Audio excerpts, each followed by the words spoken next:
Good morning, everybody. It's Friday. It looks like we made it. The end of the weekend. This is a bit of singing for you there this morning. That'll get you aroused. You join myself and Michael Brown, obviously, for the Morning Blast, your very candid market-related podcast where we suffer no fools and we pull no punches. Caveats as well, the usual. Nothing we discuss on this podcast is trading or investment advice. Do your own research. We don't apologize for foul language. It's who we are. Michael, how are you?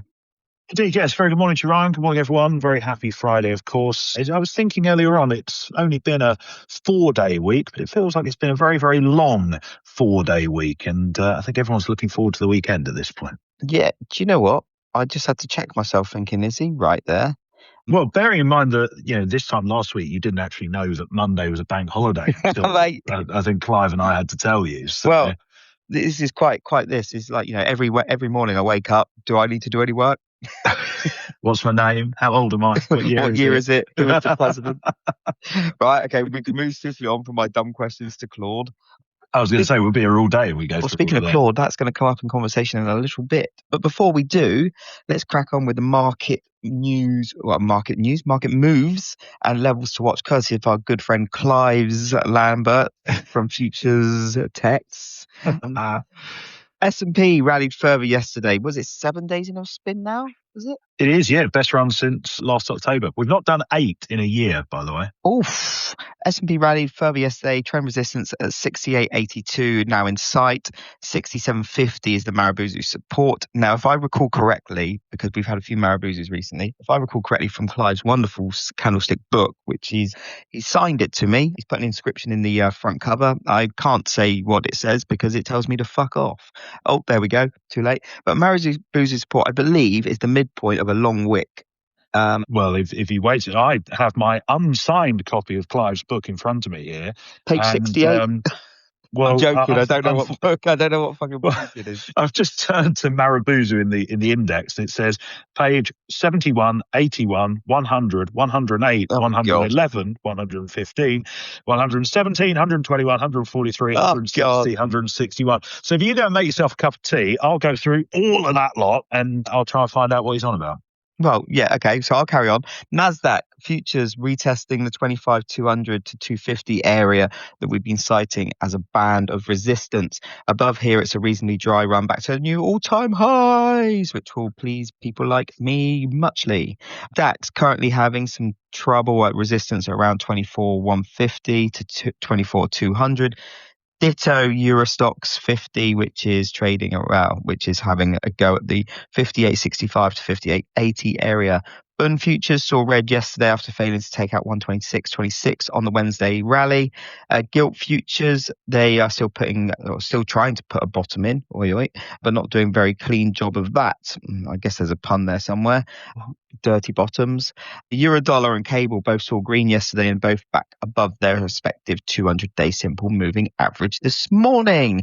Gold, the yellow metal, I get a beer for every time I say that, was a small bid yesterday.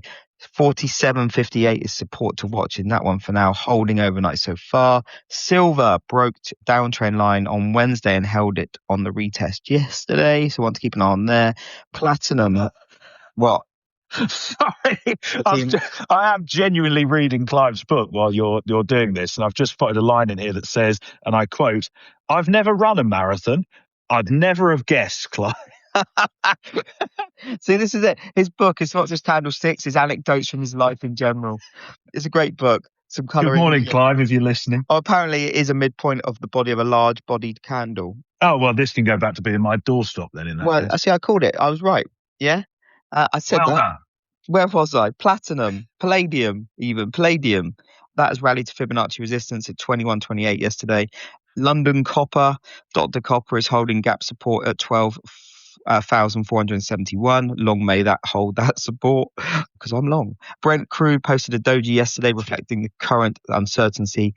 Obviously, dojis are long wicks, short bodies, a bit like myself. Gains to $99.5. Found sellers still watching 98.28 and 102.71 to 85 on further gains. WTI got up to the Marubozu resistance of 102.62 yesterday, where sellers returned but were bid so far today as he went to print. Gas oil saw some gains into the gap left on Wednesday. 12.92 and a half is gap resistance. When I say a half, that means 50 cents because it trades in 25-cent increments. Oh God, that's coming back to me now. Oh, shudders. TTF, it's actually going to start opening quite early soon, which Michael will tell us about in the morning. Why they're doing this, I don't know. But TTF stayed south of 46.53, Fibonacci level that we've been watching of late. Yesterday's high and failure coming in at 46.70. And finally, from Clive, European carbon markets put some green on the chart yesterday, but it's still shy of 74 to 91 level, with area which is now strong resistance. Thank you very much, Mr. Clive Zalambert. Say hello to your bird for me. She's a lovely lady. Well, I've never met her. I've never had the pleasure, but I'm sure. I know we kind of jest and we talk about this a lot, but genuinely, I'm shocked that I was allowed to meet her. And I was told afterwards I did very well. I think Clive was fearing the worst of pissed up Ryan. That's, what you say to a sort of 6-year-old child when they've been out for their first meal in a restaurant. You did very well, just colouring in all the time. That's pretty much exactly what I did. But anyway, enough about me. Yeah, more than enough about that. I'll pick up on that TTF thing first, actually, yes. Because it is just worth bearing in mind. I mean, for those who are unaware, TTF is obviously European natural gas, and this actually applies to, I think, all ICE energy futures. So, things like coal, British natural gas, etc., etc. Traditionally, they've been open from 7 o'clock in the morning here in London through to 5 o'clock in the afternoon here in London. ICE, for whatever reason, in their infinite wisdom, have decided that the market will now trade for 21 hours a day. So we will have the market open on a Sunday night at 10:50 p.m. here in London, and I'll get on to why that's important in a second. And the market will then trade through until 10 o'clock on a Monday night, and then on every other day will trade from 10 to 1 in the morning here in London through to 10 o'clock in the evening on a Friday night. Now, that Sunday market open time is probably the most important part of this, because people will probably be ahead of me on this slightly already, but the CME, the Globex Open, that is at 11 o'clock in the evening, London time. So you now have TTF futures opening 10 minutes earlier than anything that trades on the CME. So although the market is probably going to be an absolute fucking mess and thin as my barnet, if not thinner, it will be the first energy contract to start trading for the week. And that's therefore just another piece of the jigsaw puzzle to factor into our thinking when we're going, we've had news flow over the weekend, which is pretty much inevitable at this point. How's it impacting markets? Well, TTF could potentially be another read for us to get on that side of things. Right. So, Mike, do you want my take on this? Go on. Well, you're going to get it regardless. Well, firstly, as Clive rightly says, because like TTF, like gas, a lot of Clive's clients are, utility companies, institution players that play these kind of markets. So Clive is very, very up to speed on this. And it was kind of Clive that we were chatting to this morning on it. TTF isn't exactly liquid at the best of times. It's very, very, very, very dominated by physical players, institutional players, and utility companies. Right, people actually know what they're doing in the market. No real punters, so to speak, and definitely no retail. It will have fuck all people trading it, or very few people trading it, until people in Europe start getting to their offices at 7 a.m. My opinion why ICE have done this is purely because they know that gas and oil is in the headlines a hell of a lot. And whatever that first print is on a Monday morning or Sunday night, it gets a lot of headlines. So by ICE opening up that little bit earlier, it's going to be the first thing people mention when we're talking on the Globex, before the Globex Open. So in my opinion, they've altered the scheduling purely so that they get more headlines on the back of TTF where it opens. Basically for PR purposes. Exactly that. I am absolutely. I wouldn't be surprised. I am absolutely certain that is the case, because I guarantee you right now there is no big players in TTF that have asked for that to be changed. Guarantee it. We will get on to matters of the day momentarily, but I think that last point probably stands for the majority of this. There's a lot of changes to market hours coming up. We keep hearing about 23/5 equity trading and all the rest of it. I don't know any, serious players who are actually saying, I'd love to trade Nvidia at 3 o'clock in the morning. That's very much a kind of PR, media, maybe a little bit of retail interest, which obviously doesn't apply to natural gas. But yeah, a lot of this, I don't know, it feels like a lot of the exchanges are kind of giving people things that they didn't ask for and giving people things that actually could have quite significant unintended consequences that haven't really been thought through, because liquidity is going to be terrible, volumes are going to be on the floor, price discovery is going to be utterly non-existent. You're just creating issues that we really don't need to create, and I don't think anyone wants to actually have to deal with. To a certain extent, I think the hand are being forced by these, these crypto exchanges or these semi-unregulated exchanges that are trading 24/7 and whatnot. So they feel like they have to kind of at least catch up or play to that, because obviously over COVID, look at CME, full disclosure, PIQ have a significant commercial relationship with CME. We love them dearly. But CME, and as with all the other exchanges, kind of have always really turned a blind eye to what you call day traders. Well, not day traders, but like pure retail. And then over COVID, we saw the explosion of retail trading platforms such as Robinhood. And then they realized, well, hang on, okay, yes, they're smaller clip sizes and they're smaller kind of account bodies, but there's a hell of a lot of them. And this is why in the last couple of years, and I've been fortunate to look behind the curtain, especially for CME, they are really, really doing a massive push now for retail. And, there's going to be a lot more coming down the pipe. Like we've got, perpetual futures pretty much now as well. So there's no roll risk, etc. They're going to be bringing out single stock futures as well. So they're really kind of looking to say, look, why would you trade on eToro or not eToro, say Robinhood per se specifically? Why would you trade on Robinhood when which is okay, but we're CME, we've got the best matching engine in the world, we've got the biggest liquidity pools in the world, trade with us. So it's going to be an interesting time. It's also why they've got into prediction markets. So I think the next couple of years are going to be very, very interesting. And, old hats like ourselves, well, some older than others, we're going to see a lot of change. And I think we've got to grin and bear it, unfortunately. But enough of that. And as Cam says from Institutional File on the live chat, it definitely will see increased volatility during these weaker hours. But anyway, what is going on? It's CPI day, isn't it? So this start. It is. Say what? Can we start on something that isn't Middle East? We'll come back to the Middle East because just for a change. We certainly can. Although CPI is going to. I'm going to have to mention the Middle East in this. So I apologise in advance. It feels odd to do the day ahead before the day before, but never mind. Variety is the spice of life, as they say. Oh, no, if you want to do I just wanted to talk about something else other than... No, we can do it. So we do have US inflation figures out a little bit later on today, 1:30 this afternoon here in London, 8:30 in the morning on the east coast of the States. Headline CPI, let's see, having risen by 0.9% on a month-on-month basis in March. That would compare to the 0.3% rise that we saw in February. Absolutely no prizes for guessing why we're likely to see such a jump. It is all due to the surge in energy prices, and that month-on-month increase, if it was delivered, would be the highest since June of 2022, and in turn is likely to drag the annual rate of inflation higher to 3.4% from a prior 2.4%.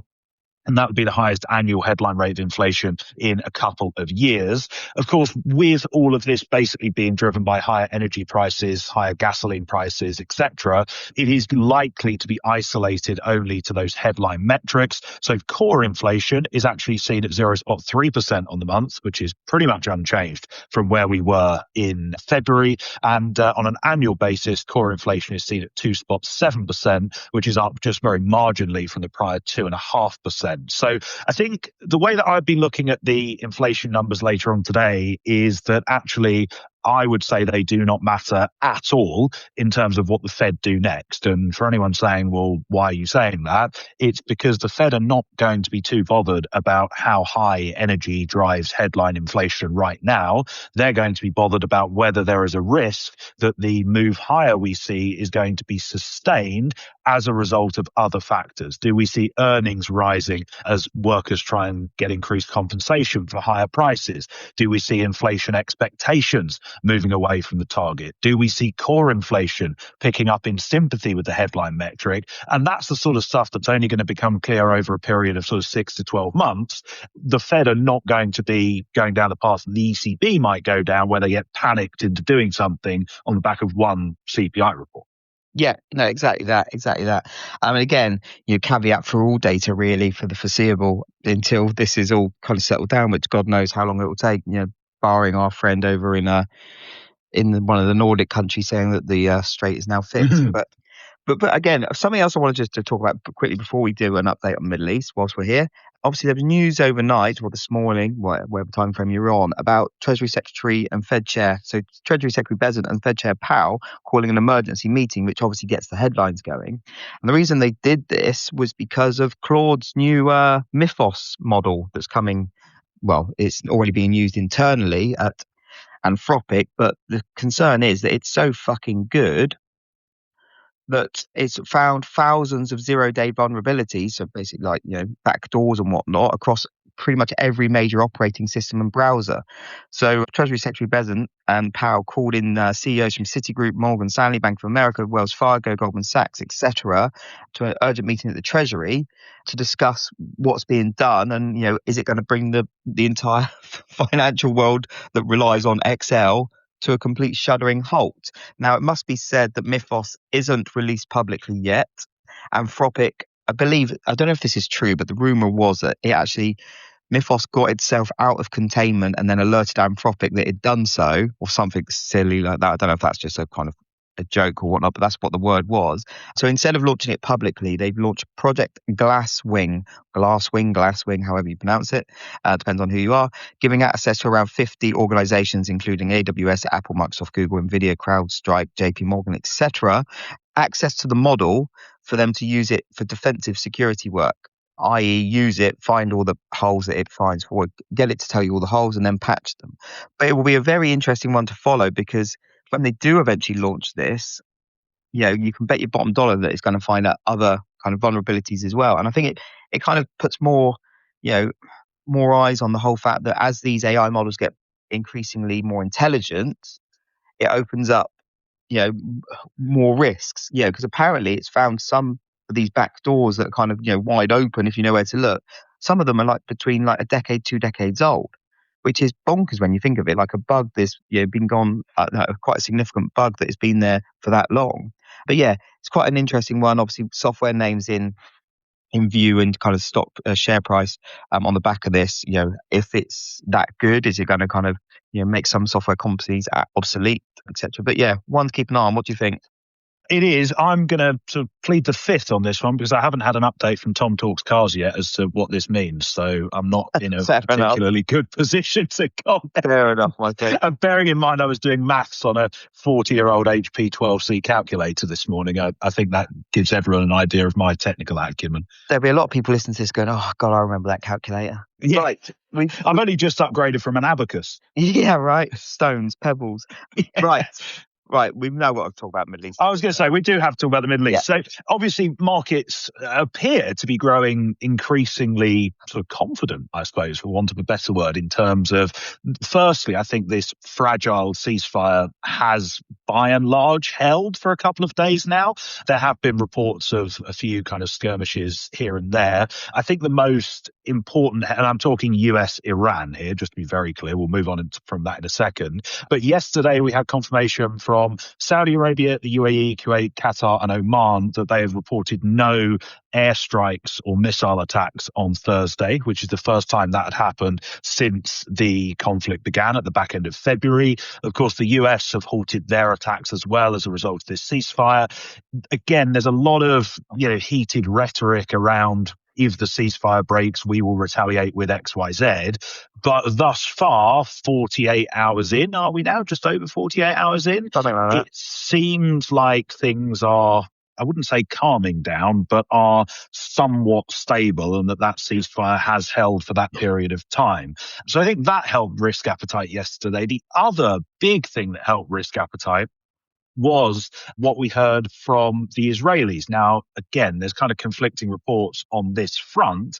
However, one of the things that the Iranians, and we covered this in the podcast yesterday, one of the things the Iranians have been talking about was that, it's all well and good the US and Iran having a ceasefire, but if Israel are continuing to strike Hezbollah in Lebanon, then the Iranians were viewing that as a violation of the ceasefire that had been agreed, basically as part of this whole axis of resistance. And we had a lot of reporting on the Israel-Lebanon front yesterday, NBC saying that President Trump has asked Netanyahu to, quote, ease off the bombing in Lebanon to help make negotiations with Iran a success. And then we have further reporting that Netanyahu had said he was going to be starting direct talks with Lebanon regarding a peace deal with the aim of disarming Hezbollah. And there was also various reporting that the State Department in the United States will be hosting a meeting next week to potentially discuss these peace negotiations. So again, we've got these US-Iran talks that are going to take place in Pakistan on Saturday. Lots and lots of moving parts, but on the peace front, the direction of travel seems to still tentatively be towards some sort of an agreement being made. On the Hormuz front, I think progress is considerably slower, it's safe to say. Yeah, no, exactly that. Yeah, it was one of the key points that that the Iranians said was like, look, this includes what's going on with Lebanon as well. As we said in yesterday's show, in fact, that maybe one of the concerns will be that Trump can't put Netanyahu on a leash to make everything else okay. But it seems to be that Netanyahu's gone to the table himself. So definitely one that to keep an eye on. Again, as you said as well, we've got the so far so good regarding the scheduling for the Islamabad talks. The big fear is if we get a headline saying talks are off, markets will probably have a bit of a tantrum. I think it's good to be prepared for that headline. Say something from Vance, maybe saying I'm no longer going to Pakistan. Markets will they will throw a bit of a tissy fit on the back of that. Oh, absolutely. Regarding Strait of Hormuz, for all intensive purposes, it's still not open. So the ceasefire, great, but we're not really seeing many ships go through. And that's, the longer this goes on for means the longer the backlog takes to undo, which means that also the longer the production is offline for because there's nowhere else for it to go. We did have... Oh, sorry, go on. Go on. No, go. No, I was just saying we did have a few headlines on Hormuz yesterday and overnight. Yesterday we had reports via TASS. Now, TASS are obviously Russian state media, so they're probably just sort of marginally more trustworthy than the Iranian outlets we've been quoting. They were saying that Iran is going to allow a maximum of 15 vessels per day to transit through Hormuz during the ceasefire. Again, I stress that this is kind of unconfirmed, but the average before the conflict was kind of 90 to 100 vessels a day. So that would be a massive decline compared to the baseline. You got to ask yourself what type of vessels and who. Well, exactly that. Like, are they going to be vessels that are coming in purely to drop off food and and supplies to Iran and export Iranian crude, or what? Not all, as we've said many times in the past, not all vessels are created equal. But again, there's people out on there on social media and whatnot that are far more up to speed on all this. So do follow those. One thing else that I will note is that we're seeing more of these secondary, tertiary round effects starting to kind of filter through into the mainstream eye, such as fertilizer shortages and whatnot, and plastic prices rising in China and whatnot. So for me, that will be the story for the summer. Even if things turn around now, I think the story for the summer is going to be all these secondary and tertiary round effects that are going to be hitting the market. And again, we'll see how that develops. But fingers crossed that we do have more talks go ahead and on Saturday in Pakistan. The other thing just on Hormuz is we have heard from President Trump overnight. He was ranting away on Truth Social as usual. Well, most probably. He said, I'm just going to quote here, I quote, the first post was, there are reports that Iran is charging fees to tankers going through the Hormuz Strait. Trump said they better not be, and if they are, they better stop now.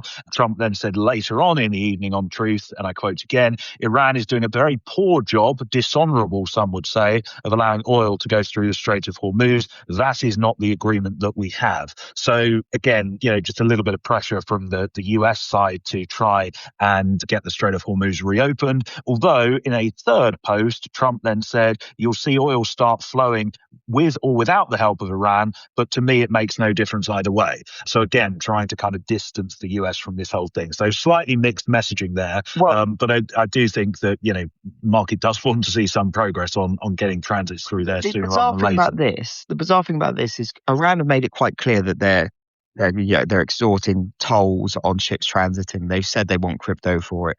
I think they'll be using stablecoin rather than fart coin, but we'll see. Maybe it's one for the crypto people like Crypto Cam that's from Institutional Fire that's in the live chat at the moment. But it was only a few days ago that Trump said regarding Iran extorting tolls that maybe the US and Iran should kind of form some kind of joint venture on this. So for him then to say, I hear that Iran are charging people as if it's a surprise, mate, couple of days ago you wanted to be a part of it. It's bizarre. Also, just like there is an obvious compromise here. Iran wants crypto for ships going through the Strait of Hormuz. Donald Trump wants a cut of it. Just pay in fucking Trump coin. Job done. Oh my God, if they did that, that would be the answer. There you go. I mean, it would be outrageous. We have just Scott Besson, if you steal that idea, I want fucking royalties. Right, we have just solved the Middle East crisis. Pay in Trump coin. Actually, Cam from Institutional Fire, he's just confirmed that in all seriousness, USTD has been used for the most part. I believe that's on the Tron network, but I might be wrong there. Isn't that the stuff that's supposedly backed by gold, but isn't? Mate, I'm clutching here at this point. Anyway, we're getting into territory I don't understand again. Let's pull the plug for the weekend. Is there anything else to discuss?